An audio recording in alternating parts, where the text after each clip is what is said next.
Hey guys, welcome back to my channel Aadvik journey. So आज की इस वीडियो में हम बात करने वाले हैं कि भाई आप एक स्टूडेंट हो, चाइना में स्टडी करना चाहते हो, आपने स्कॉलरशिप के लिए अप्लाई किया है और आपकी स्कॉलरशिप लग भी गई है, चाहे वो सीएससी स्कॉलरशिप हो या यूनिवर्सिटी स्कॉलरशिप हो। और सितंबर इंटेक 2025 में भाई आप चाइना आने की प्लानिंग कर रहे हो। तो आज की इस वीडियो में इसी सब चीज़ों पे बात करेंगे कि आपको कौन सी चीज़ ध्यान में रखनी चाहिए चाइना आने से पहले, क्या क्या सामान लेके आने हैं, कितने पैसे लेके आने हैं, कौन से रूट से ट्रैवल करना है, कौन सी एप्लीकेशन डाउनलोड करनी है। तो ये वीडियो एंड तक देख लेना, इसमें ए टू जेड में सब कुछ कवर करने वाला हूँ। उसके बाद आपको कोई भी वीडियो देखने की जरूरत नहीं पड़ेगी। सो वीडियो स्टार्ट करने से पहले मैं अपने आप को इंट्रोड्यूस कर देता हूँ। कुछ ऐसे लोग हैं जो मेरे चैनल पर भी रिसेंटली जुड़े हैं। तो मेरा नाम आद्विक प्रजापति है, मैं यूपी जौनपुर से बिलोंग करता हूँ। हालांकि मैं रहने वाला दिल्ली का हूँ और मैं पिछले 3 सालों से वुहान चाइना में रह रहा हूँ। यहाँ से ही मैंने अपनी ग्रेजुएशन कंप्लीट करी है। So let's begin this video.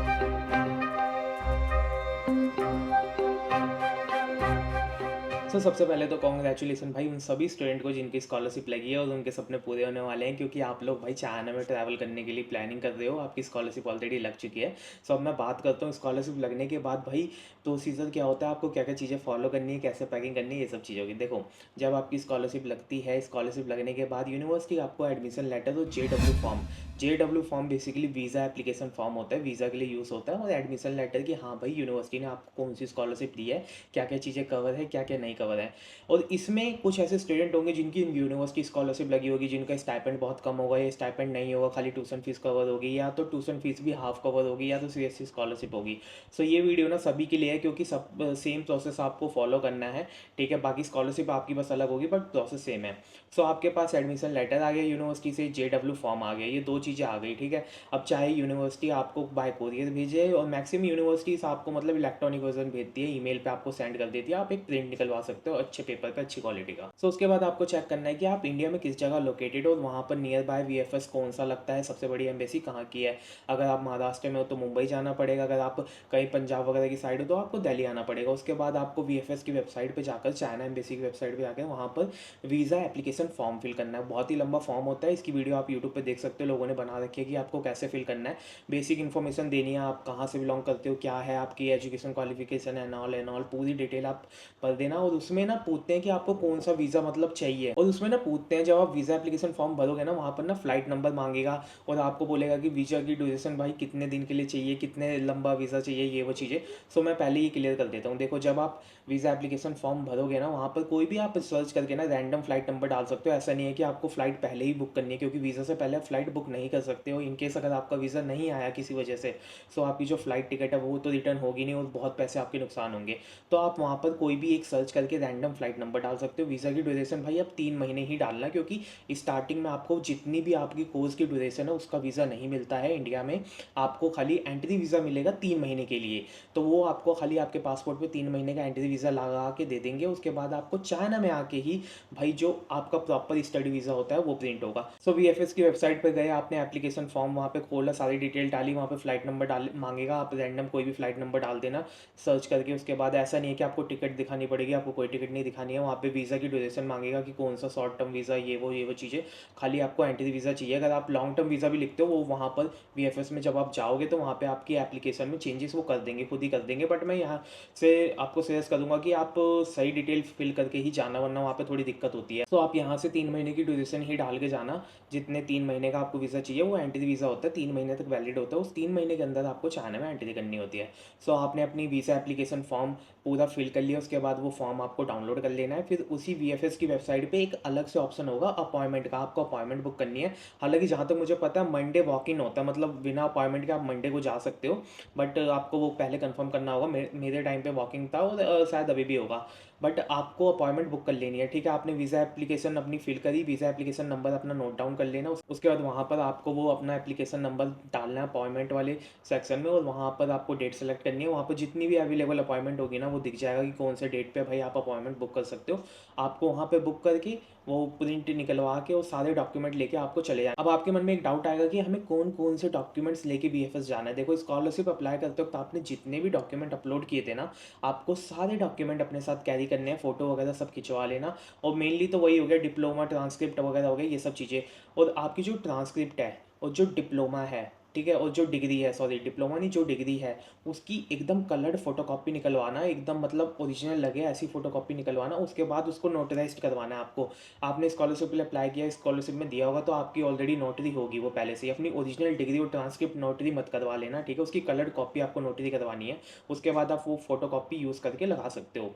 सो ये कुछ ऐसा प्रोसेस होता है वीएफएस पे। वहाँ पे आप जाओगे, सारे डॉक्यूमेंट लेके जाओगे, वहाँ पे एप्लीकेशन आप अपनी सबमिट करोगे, प्रोसेस होगा और आपको अपना वहाँ पे पासपोर्ट सबमिट कर देना है। तो 3 महीने एंट्री वीज़ा के लिए वो लोग आपको चार्ज करेंगे 8 से 9 हज़ार रुपये इंडियन रुपीज़ में। और 1 हफ्ते के लिए आपका पासपोर्ट सबमिट होगा। विद इन 5 वर्किंग डेज में आपके पासपोर्ट पर वीज़ा प्रिंट होकर आ जाएगा और आपको जाके उस डेट पे अपना पासपोर्ट कलेक्ट कर लेना है। सो यहाँ तक आपका वीज़ा आपके पासपोर्ट पर लग चुका है, आपके पास सारे डॉक्यूमेंट हैं और अब आपको बुक करनी है फ्लाइट टिकट। अब बात करते हैं कि भाई कौन सा रूट सबसे बेस्ट रहेगा। जैसा कि आप सभी लोगों को पता है कि भाई इंडिया से चाइना की कोई डायरेक्ट फ्लाइट नहीं है, आपको वाया थर्ड कंट्री ही ट्रैवल करना है। सो कौन सी ऐसी कंट्री होगी जहाँ से भाई वीज़ा ना लगे, अच्छे से ट्रांजिट हो जाए, ईजिली हो जाए, ठीक है। सो देखो मैं अब आपको कुछ कंट्रीज़ बताता हूँ। पहली तो है सिंगापुर, सेकंड है थाईलैंड, थर्ड है भाई नेपाल। ये 3 कंट्री एंड हांगकॉन्ग। हांगकॉन्ग वाले में दिक्कत क्या है ना, वहाँ पे कैथे पैसिफिक है, एक ही एयरलाइंस है और एक और भी है, इंडिगो भी है। बट वहाँ पर टिकट आपको मैक्सिमम टाइम महंगी देखने को मिलेगी। वहाँ की जो टिकट होगी भाई 30-35 हज़ार की होगी और उसमें भी लगेज इतना ज़्यादा नहीं होगा। सो मैं वो सजेस्ट नहीं करता। और हांगकॉन्ग के लिए फिर आपको पार अप्लाई करना होगा, प्री अराइवल रजिस्ट्रेशन, वो पहले से ही अप्लाई करना होगा। और अगर आप एकदम नॉर्थन इंडिया की साइड से हो, पंजाब वगैरह की साइड से हो, तो आपका हमेशा कैंसिल ही हो जाएगा, वो कभी आएगा ही नहीं पार। ये प्रॉब्लम आती है हांगकॉन्ग के लिए। सो मेरा जो बेस्ट रूट है, जो मैं भाई ज़्यादातर फ्रीक्वेंटली ट्रैवल करता हूँ, मैं या तो थाईलैंड के थ्रू ट्रैवल करता हूँ, ठीक है। वहाँ से इजीली मतलब आपको ना कोई ट्रांजिट वीज़ा लेना है, कुछ भी नहीं लेना है, या तो आप वाया नेपाल ट्रैवल कर सकते हो। सो आपको एक वेबसाइट है स्काई स्कैनर, ठीक है। वहाँ पर ना सारे मतलब लाइक जितनी भी कंपनीज है ना, उनके प्राइस कंपेयर करके वो सबसे बेस्ट रूट की आप जितने कम से कम समय में चाइना में पहुँचोगे, वहाँ पे सब कुछ आप कंपेयर करके कर सकते हो। मैं वेबसाइट का लिंक जो है ना नीचे डिस्क्रिप्शन बॉक्स में दे दूंगा। स्काई स्कैनर पे जाना, आप जहाँ से भी ट्रैवल करने वाले हो, दिल्ली से आपको कहीं पे भी ग्वांगझो, वुहान या जहाँ पर भी जाना है वहाँ पे सर्च करना, वहाँ पे सारे अवेलेबल ऑप्शन आ जाएंगे। थाईलैंड वाला आप इजीली चूज़ कर लेना, उसमें आपको कोई भी भाई ट्रांजिट वीज़ा वगैरह नहीं चाहिए। लेकिन थाईलैंड में जो है 2 एयरपोर्ट है, मेन एयरपोर्ट है, तो वहाँ पे चेक कर लेना कि कहीं ऐसा ना हो दिल्ली से फ्लाइट आपकी थाईलैंड के दूसरे एयरपोर्ट की हो, फिर वहाँ से आपको भाई बाहर निकल के और फिर थाईलैंड में एयरपोर्ट चेंज करना होगा, फिर वहाँ से आपके वुहान के लिए या चाइना के लिए कोई दूसरी फ्लाइट हो। सो ये सब चीज़ें आप मेक श्योर कर लेना, अपना लगेज चेक कर लेना, उसके बाद आप अपनी फ़्लाइट बहुत ईजिली बुक कर लेना उसी के थ्रू पे। सो यहाँ तक आपके पासपोर्ट पर वीज़ा लग गया, आपके पास सारे डॉक्यूमेंट हैं, आपने फ़्लाइट टिकट बुक कर ली। So now let's talk about कि भाई आपको अपने साथ कितने पैसे लेके आने हैं। क्या हमें इंडियन रुपीस लेके आना चाहिए, क्या हमें चाइनीज़ करेंसी लेके आना चाहिए, क्या हमें डॉलर लेके आना चाहिए। यहाँ पर तो मैं आपको पहली चीज़ तो सजेस्ट करूँगा कि आपका किसी भी इंडिया में बैंक में अकाउंट है ना, आप अपनी बैंक में जाना और वहाँ से ना एक फॉरेक्स कार्ड बनवा लेना है, ठीक है। मैं वैसे प्रेफर करूँगा कि अगर कोई प्राइवेट बैंक हो, एक्सिस बैंक, एचडीएफसी या आईसीआई बैंक हो, उनके फॉरेक्स कार्ड जो होते हैं वो काफ़ी वेल डिफाइंड वर्क करते हैं अब्रॉड में। बाकी सरकारी बैंक है वो आप जानते ही हो इंडिया में कैसे काम करती है, तो अब्रॉड में तो आप उम्मीद लगाओ मत। तो मेरा आईसीआई का बैंक अकाउंट है, मैंने उससे फॉरेक्स कार्ड बनवा रखा है और मैंने एमरजेंसी के लिए उसमें $500 डलवा रखे थे, ठीक है। आप फॉरेक्स कार्ड जब बनवाओगे ना, उनको बोलोगे कि मुझे $500 चाहिए, तो वो डाल देंगे, उसमें आपको डॉलर ही मिलेंगे, उसमें चाइनीज़ करेंसी आपको इंडिया में नहीं मिलेगी, ठीक है। सो ये तो फॉरेक्स कार्ड हो गया। ये आपके इन केस ऑफ एमरजेंसी अगर आपको कहीं कार्ड यूज़ करना पड़े, कुछ हो, तो वो एक फॉरेक्स कार्ड आप लेके आना, जिससे कि कल को भी अगर आपको पैसे निकालने हो इंडिया से, तो आपकी फैमिली वहाँ से इंडियन रुपीज़ को डॉलर में डाल दो, वहाँ से आप चाइनीज़ करेंसी निकाल सकते हो। तो जो फॉरेक्स कार्ड है ना, उस पर फीस एकदम ना के बराबर होती है। स्टार्टिंग में आपको कन्वर्जन फीस देनी होती है। जब आप चाइना के एटीएम में यूज़ करोगे ना, तो ऐसा नहीं है कि आपके फॉरेक्स कार्ड में यूएसडी पड़े हुए हैं तो आप चाइना के एटीएम से यूएसडी निकालोगे। चाइना के एटीएम में आपको करेंसी ही, वो चाइनीज़ करेंसी ही निकलेगी। और हालांकि कन्वर्जन रेट जो है वो ना के बराबर जो एक्चुअल में गूगल पे होता है, ऑनलाइन होता है, वही रेट लगेगा, आपको कोई एक्स्ट्रा चार्जेस नहीं लगेंगे। इसीलिए मैं फॉरेक्स कार्ड ज़्यादा सजेस्ट करता हूँ। खैर ये तो हो गया ऑप्शन एमरजेंसी केस के लिए। ऐसा नहीं है कि आप फॉरेक्स कार्ड ही हमेशा यूज़ करोगे, आपको ये अपने साथ रखना ही रखना है अगर आप अब्रॉड में प्लानिंग कर रहे हो आने के लिए। चाहे वो एयरपोर्ट पे हो गया, अगर मान लो आप वाया थर्ड कंट्री ट्रैवल कर रहे हो और एयरपोर्ट पे भाई आपका ले ओवर है, मान लो 10 घंटे का, 12 घंटे का, आपको वहाँ पे लंच करना है, ब्रेकफास्ट करना है या डिनर करना है, कुछ भी करना है, तो उस केस में आपके पास अगर फॉरेक्स कार्ड होगा तो आप easily you can swipe and आप वहाँ से जो भी चीज़ें बाय कर सकते हो वो कर सकते हो। सो वो काफ़ी कन्वीनियंट होता है, इसीलिए फॉरेक्स कार्ड तो अपने साथ रखना ही रखना। अच्छा हाँ, एक चीज़ मैं बताना भूल गया, इंडिया से चाइना ट्रैवल करने के लिए आप वाया सिंगापुर भी ट्रैवल कर सकते हो। मैंने अपना फर्स्ट टाइम जब ट्रैवल कर रहा था मैं दिल्ली से वुहान के लिए, तो मैंने सिंगापुर ही चूज़ किया था वाया थर्ड कंट्री। सिंगापुर के लिए हमें कोई वीज़ा वगैरह, ट्रांजिट वीज़ा कुछ भी नहीं लेना होता, ना ही कोई वीज़ा होना चाहिए। बट उसके लिए एक कंडीशन है कि आपका जो ट्रांजिट लेओवर टाइम है वो कम से कम 24 घंटे से कम का होना चाहिए। अगर आप 10-15 घंटे के लिए ट्रांजिट कर रहे हो, वहाँ पे स्टे कर रहे हो, तो वो एक्सेप्टेबल है। एंड सेकंड चीज़, आपकी जो एयरलाइंस है वो सेम होनी चाहिए। जस्ट सपोज मैं यहाँ से दिल्ली से वुहान जा रहा हूँ, वाया सिंगापुर जा रहा हूँ, सो मेरी दिल्ली से सिंगापुर की एयरलाइंस जो है वो सिंगापुर एयरलाइंस होनी चाहिए। एंड देन सिंगापुर से वुहान की सिंगापुर एयरलाइंस होनी चाहिए। अगर आपकी कोई दूसरी कंपनी की एयरलाइंस है तो भाई आप ऐसे ट्रांसलेट नहीं कर सकते हो सिंगापुर से। हालांकि मैं सिंगापुर इसलिए सजेस्ट करूँगा क्योंकि Singapore airport one of the best airport है पूरे वर्ल्ड में। अगर आप सिंगापुर जाओगे वहाँ पे आपका एक्सपीरियंस बहुत ही अलग होगा। एंड सेकंड थिंग कि भाई सिंगापुर पे ना अगर आपका 10 घंटे का ट्रांजिट है ना, ले ओवर है वहाँ पे, तो आप बिल्कुल भी बोझ नहीं होगे क्योंकि वहाँ पर ना पूरे सिंगापुर एयरपोर्ट पे ना भाई एकदम स्मूथली वर्क करता है। और आप आराम से भाई ओपन लाउंज वगैरह वहाँ पे बने हुए हैं, वहाँ पर रिलैक्स कर सकते हो, अपना टाइम स्पेंड कर सकते हो। सो ये सिंगापुर वाला चीज़ मैं भाई आपको सजेस्ट करूँगा, बट आपको फ्लाइट का देख लेना और आपका ले ओवर टाइम 24 घंटे से कम का होना चाहिए। हमने बात कर ली भाई फॉरेक्स कार्ड की, फ्लाइट वगैरह की, सबकी बात कर ली, ठीक है। फॉरेक्स कार्ड एमरजेंसी के लिए यूज़ करना है, ऐसा नहीं है कि फॉरेक्स कार्ड आप लेके आओगे तो हर जगह आप फॉरेक्स कार्ड यूज़ करोगे, बट आपके पास एक फॉरेक्स कार्ड होना चाहिए इन केस ऑफ एमरजेंसी। सो अब आपको भाई पैसे कितने लेके आने हैं अपने साथ। देखो जब आप स्टार्टिंग में आते हो ना तो आपको एटलीस्ट अपने साथ इतने पैसे तो लेके आने हैं कि आपका 1 महीने का सर्वाइवल हो जाए। भले ही आप चाइना की सीएससी स्कॉलरशिप पे आ रहे हो या किसी भी स्कॉलरशिप पे आ रहे हो, आपको स्कॉलरशिप में स्टाइपेंड मिलने में कम से कम 1.5 महीने लग जाएंगे। जी हाँ, 1.5 महीने, क्योंकि प्रोसेस बहुत लंबा होता है। ऐसा नहीं है कि आप चाइना में एंट्री हुई, आपने अपनी यूनिवर्सिटी में रजिस्ट्रेशन वगैरह सब कुछ किया, वो आपको आपके अकाउंट में स्टाइपेंड डाल देंगे। नहीं, आपको स्टाइपेंड रिसीव होने में 1.5 महीने लग जाएंगे, और उस 1.5 महीनों में आपको अपना खर्चा अपने पैसों पे चलाना होगा। और स्टार्टिंग में तो इतने खर्चे हो जाते हैं कि आप भाई कैलकुलेशन भी नहीं कर पाओगे कि ये पैसे जा कहाँ रहे हैं सारे। सो मैं आप स्टार्टिंग से बताता हूँ कि आपको भाई किस किस चीज़ों के लिए पैसे रिक्वायर्ड होंगे एक्चुअल में। तो देखो भाई, आप जब चाइना में आते हो ना तो एयरपोर्ट पे आप लैंड हो गए, उसके बाद भाई आपको अपने यूनिवर्सिटी जाना है। तो आप तो नए हो, आपको पता नहीं है कि भाई सबवे कैसे लेनी है, कहाँ जाना है, कौन सा नियरेस्ट स्टेशन है, क्या क्या चीज़ें हैं। आप तो डायरेक्ट मतलब लैंड होके वो टैक्सी वाले को अपना एडमिशन लेटर दिखाओगे या ट्रांसलेट करके बताओगे कि मुझे इस जगह जाना है। और टैक्सी वाले भी भाई ओवर चार्ज करते हैं। यहाँ पर ऐसा नहीं है कि चाइना में ऐसा बिल्कुल भी नहीं है कि वो नहीं करते, फॉरनर हो ये वो चीज़ें नहीं। जो एयरपोर्ट टैक्सी वाले हैं भाई वो आपको ओवर चार्ज करेंगे, ठीक है। अगर वो 200 RMB होगा आपके एयरपोर्ट से यूनिवर्सिटी तक का, वो आपको बताएगा 300-400 RMB। सो वो चीज़ें तो मतलब आपको भाई बार्गेन करनी है, आपको पता कर लेना है किसी से कि भाई कितना फेयर है, या ऑनलाइन वगैरह आपको चेक कर लेना है। एंड होते ही आप टैक्सी करके अपनी यूनिवर्सिटी जाओगे, आपके 200 RMB मान के चलो वहाँ लग जाएंगे। देन यूनिवर्सिटी में जाने के बाद आप रिपोर्ट करोगे तो वहाँ पे यूनिवर्सिटी में रजिस्ट्रेशन फीस होती है, करीब आपको 200-300 RMB वहाँ पर भी देने होंगे, जिसमें वो आपको वाटर डिस्पेंसर वगैरह, आपको एक नई बेडशीट, रजाई, गद्दे वगैरह, तकिए वगैरह, ये सब चीज़ें छोटी मोटी फैसिलिटीज़ जो प्रोवाइड करते हैं, वो सब चीज़ें आपको उसके पे करने होंगे।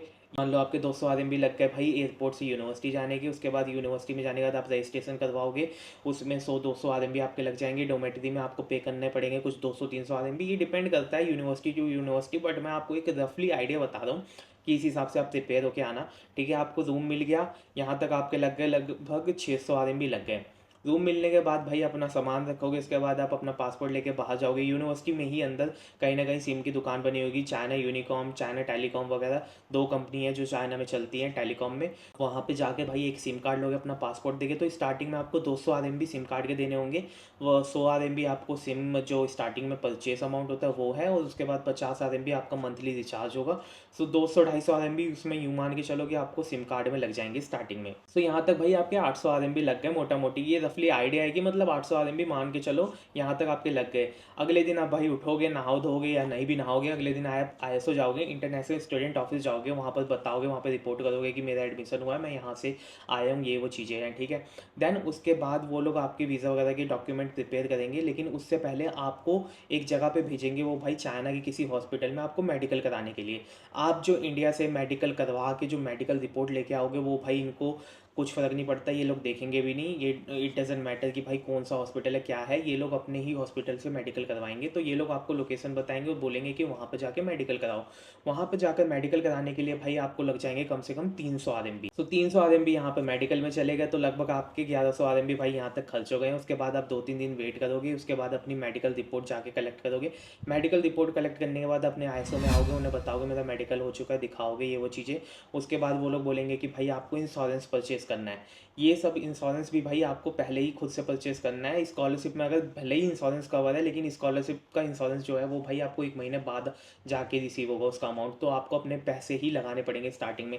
सो इंश्योरेंस परचेज़ करने के लिए यूँ मान के चलो कि भाई 1 साल का इंश्योरेंस रफली 1000 RMB का आपका होगा। तो वो भी आपको भाई इंश्योरेंस 1000 RMB का परचेज़ करना होगा। आप इंश्योरेंस परचेज़ कर लोगे, यहाँ तक आपके लग गए हैं भाई 2100 RMB, 2100 RMB आपके यहाँ पर ख़त्म हो चुके हैं। उसके बाद भाई आपने इंश्योरेंस परचेज़ कर लिया, मेडिकल करवा लिया, सिम कार्ड ले ली है, सब कुछ आपका हो गया है। उसके बाद यूनिवर्सिटी आपके सारे पेपर रेडी करेगी। यूनिवर्सिटी पेपर रेडी करने के बाद भाई आपको इमिग्रेशन ऑफिस भेजेगी, बोलेगी कि ये सारे डॉक्यूमेंट लेके वहाँ पर जाओ और अपना मेन वीज़ा लगवाओ, क्योंकि आप एंट्री वीज़ा लेके आए थे जो कि 3 महीने तक ही वैलिड था और वो सिंगल एंट्री वीज़ा आपको मिलेगा इंडिया से।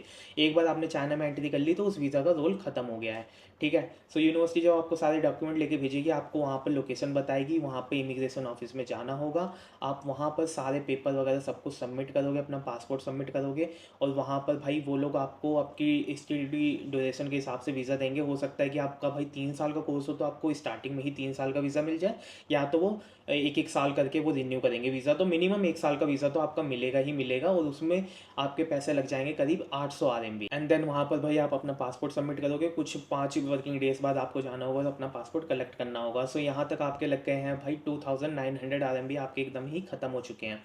उसके बाद भाई अपनी डोमेट्री पे आओगे, फिर आपको अपने लिए भाई डेली यूज़ के लिए काफ़ी सारे सामान लेना होगा, बाल्टी, मग्गा, नहाने के लिए ये वो, खाने पीने के लिए, अगर आप कुकिंग करोगे तो बर्तन वगैरह ये सब चीज़ें। तो उन सब चीज़ों में भाई मोटा मोटा मान के चलो कि आपके 500 RMB लग जाएंगे। तो यहाँ तक आपको पता भी नहीं चलेगा कि भाई आपके 3500 RMB कैसे खर्च हो गए हैं, मतलब खाली 2 दिनों में। सो इसीलिए मैं कह रहा हूँ कि भाई स्टार्टिंग में आपको थोड़े पैसे लेके आने होंगे। उसके बाद भी 3500 RMB खर्च होने के बाद भाई आपको 1 महीने तक तो अपने खुद के पैसों पर ही सर्वाइवल करना है, क्योंकि जब तक भाई आपका स्टाइपेंड आएगा तो 1 महीने में वो डिपेंड करता है कि भाई आपके कितने पैसे खर्च होते हैं। अगर आप रूम में अपनी डोमेट्री की किचन में ही कुकिंग करोगे तो 500 RMB भी खर्च हो सकते हैं। अगर आप भाई डेली कैंटीन में बाहर खाओगे तो 1000 RMB मिनिमम खर्च होंगे ही। और अगर भाई आप बहुत ही मतलब यूनिवर्सिटी के बाहर जाके खाओगे तो करीब 2000 RMB जो कि खर्च होने ही होने हैं। सो ये डिपेंड करता है कि आपके कितने खर्च होंगे। हम आइडिया लेके चलते हैं कि भाई 1000 RMB आपको 1 महीने के खाने पीने में लगेंगे। तो लगभग भाई 4400 RMB आपको स्टार्टिंग में चाहिए होंगे सर्वाइवल के लिए, जिसमें आपका सब कुछ कवर होगा। सो मैं सजेस्ट करूँगा कि भाई 4 से 5000 RMB आप लेके आना। अगर 2-3 हज़ार RMB लेके आ रहे हो ना आप, तो आपको भाई फिर किसी से पैसे लेने पड़ेंगे, या तो फिर इंडिया से मंगाने पड़ेंगे, या तो फिर किसी को रिक्वेस्ट करनी पड़ेगी कि मुझे उधार दे दो, अगले महीने जब मेरा स्टाइपेंड आएगा मैं आपको रिटर्न कर दूंगा, ये वो चीज़ें। सो ये सब चीज़ें आप भाई अगर आप चाहते हो इनसे बचना, तो भाई अपने साथ मिनिमम 4 से 5000 RMB आप अपने साथ लेकर ही आना। तो अब बात कर लेते हैं कि भाई अपने बैग में आपको पैक करके लाना क्या है चाइना में, आपको क्या क्या पैकिंग करनी है। खैर वीडियो ऑलरेडी काफ़ी लंबी हो चुकी है, सो मैं सोच रहा हूँ इसके ऊपर भाई मैं एक सेपरेट वीडियो बनाऊँ कि अगर आप चाइना में प्लानिंग कर रहे हो आने की तो आपको क्या क्या चीज़ें साथ में लेके आनी है। क्योंकि बहुत से बच्चे ऐसे होते हैं जो भाई एब्रॉड पहली बार ट्रैवल करते हैं, उनको कुछ पता नहीं होता और वो कूड़ा वूड़ा बहुत सब कुछ दुनिया भर के कपड़े भर के ले आते हैं। एंड देन जब वो यहाँ पर आते हैं उनको रियलाइज़ होता है कि भाई वो जो चीज़ें लेके आए हैं वो इतनी यूज़फुल है नहीं, सारी आउटडेटेड है, यहाँ पर तो कुछ अलग ही चल रहा है। सो मैं आपको एक रफली आइडिया दे देता हूँ कि भाई आपको पैकिंग में क्या करना है। वो डिपेंड करता है कि आप कुकिंग करने वाले हो, आपको कुकिंग आती है या नहीं आती है। जो जब मैं स्टार्टिंग में आया था ना, मैं बहुत दबा के मसाले वगैरह प्लेट चम्मच वगैरह भर के लाया था, एंड उसकी वजह से मेरा वेट इतना ज़्यादा हो गया था। और भाई मेरे एयरपोर्ट पे ना मतलब जो सीन क्रिएट हुआ था ना, मतलब यू कांट बिलीव कि भाई मैंने अपना बैग खोल के ना मतलब लोगों को मैं सामान बांट रहा था कि भाई ये कुकी का पैकेट है आप लोगे, ये नमकीन का पैकेट है, आलू भुजिया है, ये वो चीज़ें हैं आप ले लो। क्योंकि भाई मेरा जो वेट पहुंच गया था 30 किलो पहुंच गया था मेरे बैग का वेट, और जो मेरे को अलाउ था 23 किलो अलाउ था। और उन्होंने मेरी एयरलाइंस ने बोला था कि भाई 2500 2500 पर केजी वो चार्ज करेंगे। उसके हिसाब से भाई मेरा करीब 7 किलो वेट ज़्यादा था और मुझे इतने 10,000 से ऊपर पैसे लग रहे थे और इतने का तो सामान भी नहीं था। तो मैंने भाई डिसाइड किया कि एयरपोर्ट पे मतलब मैंने अपना बैग खोला, मैं गया जहाँ पर वेटिंग एरिया था, एंड देन मैंने उनको सिचुएशन बताई कि भाई मैं अपने साथ कैरी नहीं कर सकता हूँ, अगर आपके पास मतलब स्पेस है, लगेज वगैरह है तो आप आ सकते हो, और ये सामान है जो कि मैं थ्रो करने जा रहा हूँ तो आप ले सकते हो। तो उसमें बिस्कुट, नमकीन, चम्मच वगैरह, प्लेट वगैरह काफ़ी चीज़ें थी जो मैंने निकाली थी। सो मैं खैर इसके ऊपर एक नेक्स्ट वीडियो बनाऊंगा, और नेक्स्ट वीडियो में हो सकता है कि कल आ जाए और देखने को मिल जाए कि भाई आपको पैकिंग में क्या क्या करना है, कौन कौन सा सामान लेके आना है, वो सब कुछ चीज़ें ना मैं डिटेल में बताऊंगा, क्योंकि वो पैकिंग का ना थोड़ा ज़्यादा आपको इंपॉर्टेंस देनी है, क्योंकि भाई वेट मैटर करता है, और वो चीज़ें क्या लेके आ रहे हो, कुछ ऐसी चीज़ें भी होती है मेडिसिन वगैरह जो भाई यहाँ पर नहीं मिलती है। सो देन वो आपको एक्चुअल में लेके आनी है, तो उसके ऊपर मैं डिटेल में वीडियो बनाऊंगा। सो आज की इस वीडियो को ना यहीं पे खत्म करते हैं। हालांकि मैं किसी प्रोजेक्ट में बहुत ज़्यादा बिजी था, तो भाई मुझे भी नहीं पता चला कि मैं मतलब अपने सोने का टाइम नहीं निकाल पाता था। सो उन सब चीज़ों पे खैर बाद में बात करेंगे। अगर आपको भाई ये वीडियो पसंद आई है ना, तो एक लाइक कर दो, भले ही आप चैनल को सब्सक्राइब ना करो या करो भाई, इससे मुझे फ़र्क नहीं पड़ता, क्योंकि मैं लाइक सीरियसली मैं यूट्यूब पैसा कमाने के लिए नहीं कर रहा हूँ, मैं बस इन्फॉर्मेशन पास करने के लिए कर रहा हूँ और आप लोगों से जुड़ने के लिए कर रहा हूँ। सो आप इसको सब्सक्राइब करो ना करो, बट इस वीडियो को लाइक कर दो और एक अपना कमेंट कर दो कि आप किस टॉपिक पे वीडियो देखना चाहते हो और आप क्या चाहते हो मेरे से कि भाई मैं किस चीज़ों के ऊपर वीडियो बनाऊँ। और आपकी कोई क्वेश्चन है ना भाई, आप मुझे नीचे जो इंस्टाग्राम आईडी आ रही है ना, इस पर भी मैसेज कर सकते हो भाई। मैं डेफिनेटली इंस्टाग्राम पे मेरा कोई एक ऐसा चैट नहीं होगा जिसको मैं रिप्लाई ना करता हूँ, लेट करता हूँ, महीनों बाद करूँगा, लेकिन रिप्लाई आपको आएगा। सो तब तक के लिए मिलते हैं नेक्स्ट वीडियो में। Love you my YouTube family, bye bye, have fun.